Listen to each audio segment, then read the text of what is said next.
السلام علیکم ورحمۃ اللہ وبرکاتہ۔ الحمد للہ وحدہ والصلاة والسلام علی من لا نبی بعدہ وعلی آلہ واصحابہ اجمعین ومن تبعہم بإحسان الی یوم الدین، اما بعد۔ عن ابی محمد عبد اللہ بن عمرو بن العاص رضی اللہ عنہما قال قال رسول اللہ صلی اللہ علیہ وسلم لا يؤمن احدكم حتى يكون هواه تبعا لما جئت به۔ حدیث حسن صحیح رویناہ فی کتاب الحجۃ باسناد صحیح۔ رب اشرح لی صدری ویسر لی امری واحلل عقدۃ من لسانی یفقہوا قولی۔ اللہم رب زدنی علما سبحانک لا علم لنا الا ما علمتنا انک انت العلیم الحکیم۔ ہر قسم کی حمد و ثنا اس سبحانہ و تعالیٰ کے لیے لائق و زیبا ہے جو تمام جہانوں کا خالق، مالک اور پالنہار ہے، اور انگنت درود و سلام ہو پیارے نبی کریم صلی اللہ علیہ وسلم پر۔ اللہم صلی وسلم علی نبینا محمد۔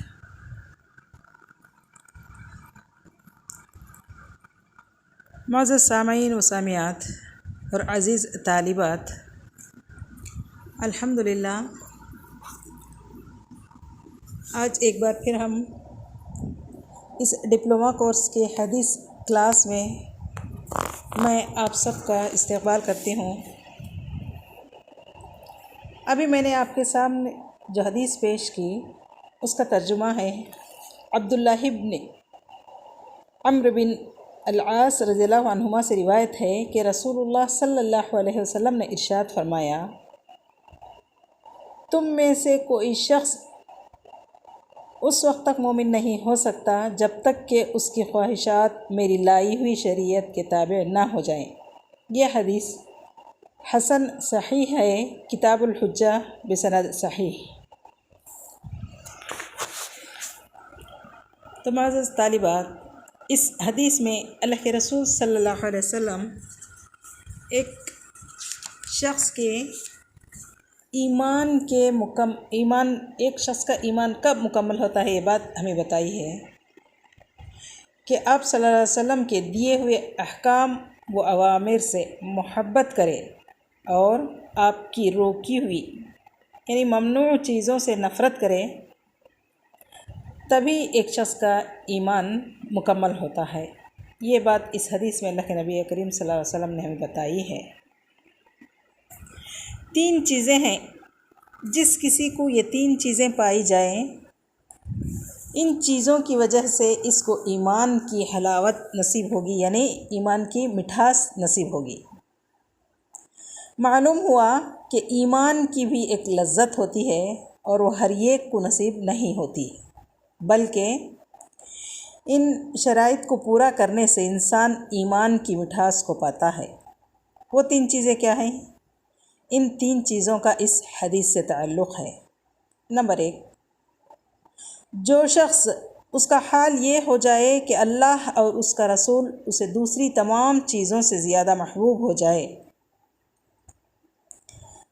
نمبر 2، پھر وہ کسی اور سے محبت کرے تو اس کی محبت جو ہے وہ اللہ ہی کے لیے ہونی چاہیے۔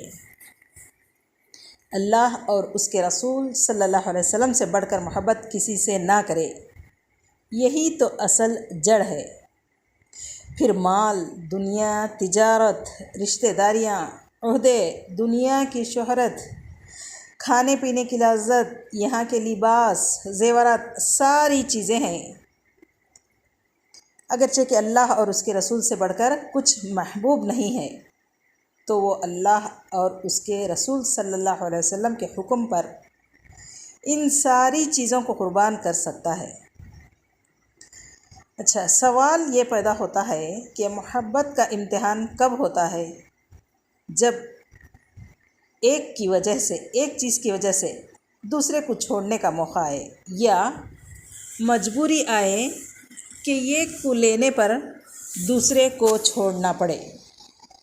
اس وقت آدمی کا امتحان ہوتا ہے کہ کس کو لے اور کس کو چھوڑے، کس کی خاطر کس کو قربان کرتا ہے۔ اللہ اور اس کے رسول صلی اللہ علیہ وسلم کی خاطر اللہ اور اس کے رسول صلی اللہ علیہ وسلم کے حکم کے آ جانے کے بعد اپنی چاہت کو، اپنی محبت کو قربان کرے۔ جیسا کہ ابراہیم علیہ السلام کو دیکھیے، اللہ تعالیٰ نے خواب دکھا دیا۔ ابراہیم علیہ السلام اللہ کے کیسے فرما بردار بندے تھے۔ اللہ نے خواب میں دکھا دیا کہ اولاد کو ذبح کر رہے ہیں، تو بیٹے سے خود پوچھا، اے بیٹے، میں خواب میں دیکھتا ہوں کہ میں تجھ کو ذبح کر رہا ہوں، تمہارا کیا کہنا ہے؟ بیٹے نے کہا، ابا جان، آپ کو جو حکم ہوا ہے اس کو کیجیے، انشاءاللہ مجھے صبر کرنے والوں میں پائیں گے۔ دیکھیے یہاں ابراہیم علیہ السلام اپنی چاہت کو، اپنی اولاد کی محبت کو اللہ تعالیٰ کے حکم پر ترجیح دیے۔ اللہ کی چاہت کو اپنی چاہت پر ترجیح دینا، یہی اللہ کی محبت کا تقاضا ہے۔ یہ ہے دین کی اصل اور جڑ۔ ایک تو یہ کہ اللہ اور اس کے رسول صلی اللہ علیہ وسلم پر کسی کو ترجیح نہ دے، دوسرا اگر کسی سے محبت کرے بھی تو وہ اللہ کے لیے ہونا چاہیے۔ ذاتی اغراض سے بھی بڑھ کر یہ ہے کہ وہ اللہ سے محبت کرنے لگے، ایسوں سے بھی محبت کرے جس سے اس کا کوئی لینا دینا نہیں ہے، مگر اللہ کی خاطر اس سے محبت کرے۔ تیسرا، محبتیں تو ہوئی، اب نفرتیں بھی اللہ کے لیے کرنی چاہیے۔ وہ کیسے؟ وہ جب اسلام میں آ جانے کے بعد وہ کفر میں واپس لوٹ جانے کو اتنا ناپسند کرے جیسے آگ میں ڈالے جانے کو ناپسند کرتا ہے، جبکہ اللہ تعالیٰ نے اس کو اس سے بچا لیا، یعنی کفر سے بچا لیا بطور سبب اور آگ سے بچا لیا بطور نتیجہ۔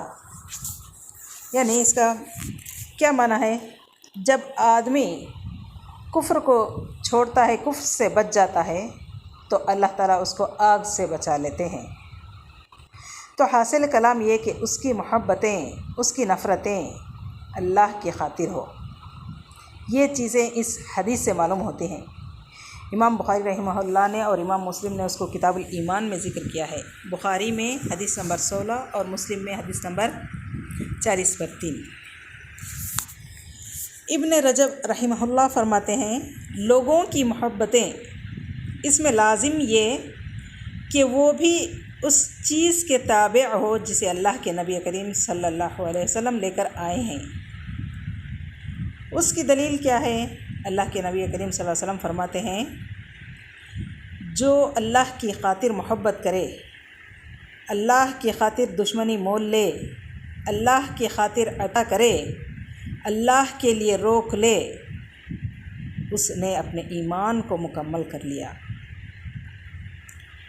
یعنی کوئی شخص ہے، اس سے اختلاف ہے، مگر اختلاف کے باوجود وہ اس کو اس کی دینداری کی وجہ سے محبت کرتا ہے، دین کی خاطر اختلاف ہونے کے باوجود اس شخص سے محبت کرتا ہے۔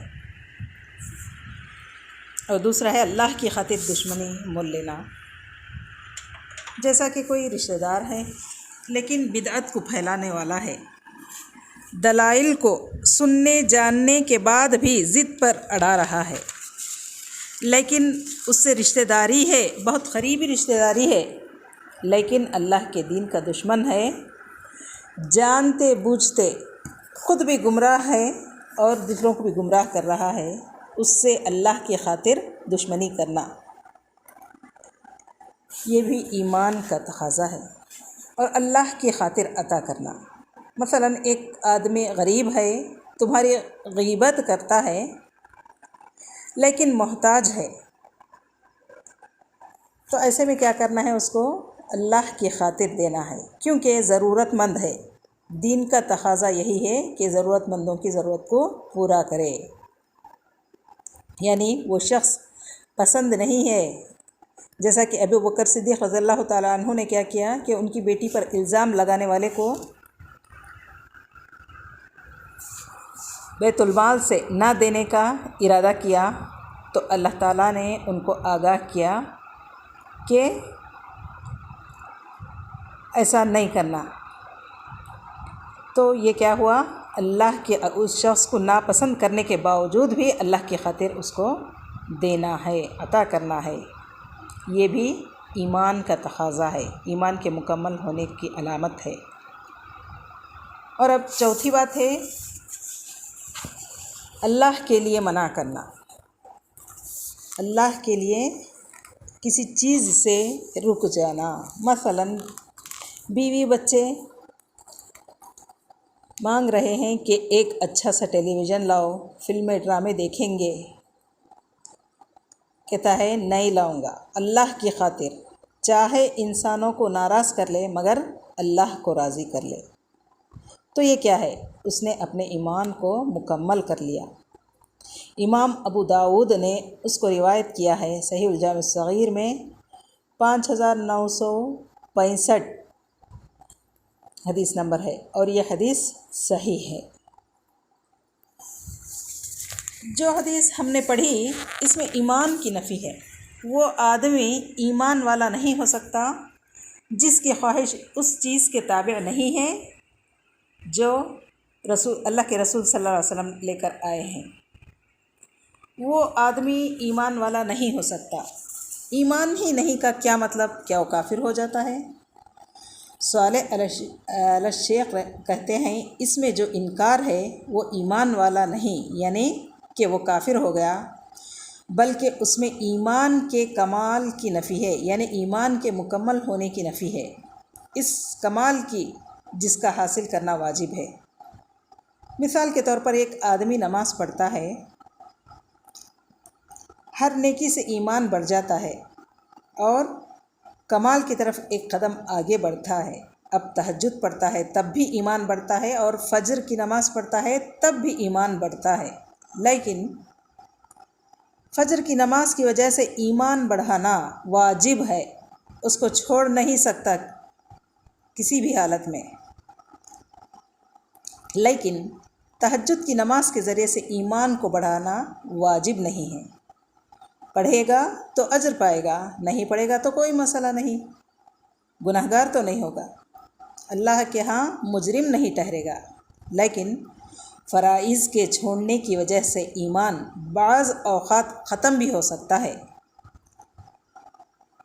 کسی نے روزے چھوڑ دیے، روزے نہیں رکھے تو وہ گناہگار ہوگا مگر اسلام سے خارج نہیں ہوگا۔ بعض چیزوں میں ایمان کی نفی ہوتی ہے، اس سے ایمان میں نقص پیدا ہوتا ہے، تو یہاں کہا کہ کمال کی نفی ہے، لیکن ایک پہلو اس کا یہ بھی ہے کہ وہ تابع ہونا ہی نہیں چاہتا جس کو اللہ کے رسول صلی اللہ علیہ وسلم لے کر آئے ہیں، اور کلیتاً اس سے اپنے آپ کو آزاد کر لے، یعنی اللہ کے رسول صلی اللہ علیہ وسلم کی لائی ہوئی شریعت سے اپنے آپ کو آزاد رکھے، اس شریعت پر عمل نہ کرے تو اسلام سے خارج ہو جاتا ہے۔ کہ مجھ کو ایسا نہیں کہ حضور صلی اللہ علیہ وسلم کی لائی ہوئی شریعت پر عمل کرے، بلکہ وہ اپنے دل میں جو آیت آتا ہے اس پہ عمل کرتا ہے، کہتا ہے کہ میں میرے حساب سے چلتا ہوں، شریعت کے حساب سے نہیں چلتا، وہ تابع داری کو نہ مانے، وہ اپنے آپ کو تابع نہ کرے، وہ دین سے اعراض کرے، ایسا آدمی کافر ہے۔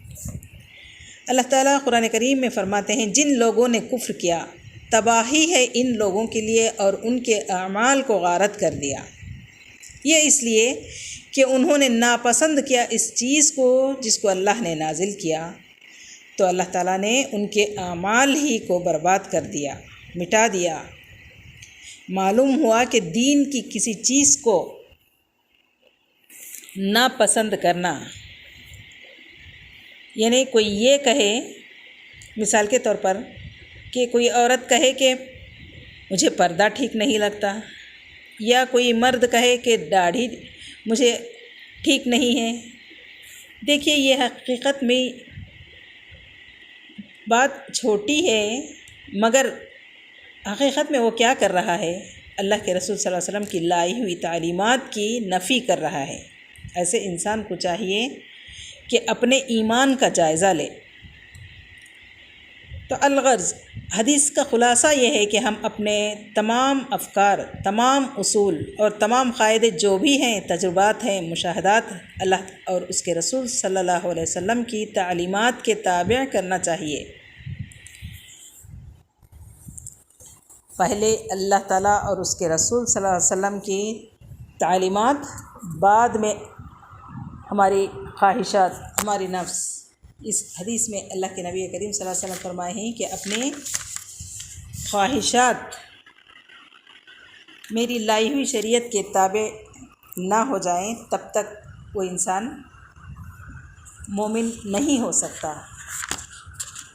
تو ہمیں اس حدیث سے یہ سبق معلوم ہوتا ہے، یہ سبق ملتا ہے کہ ہم اللہ کے رسول صلی اللہ علیہ وسلم کی لائی ہوئی شریعت پر پابندی کے ساتھ عمل کریں گے تو ہم مومن کے رتبے کو پہنچیں گے۔ اللہ تعالیٰ سے دعا کرتے ہیں کہ اللہ تعالیٰ ہم تمام کو سنت کے مطابق عمل کرنے کی ہمیں توفیق عطا فرمائے۔ آمین ثم آمین، وآخر دعوانا الحمد للہ رب العالمین، والسلام علیکم ورحمۃ اللہ وبرکاتہ۔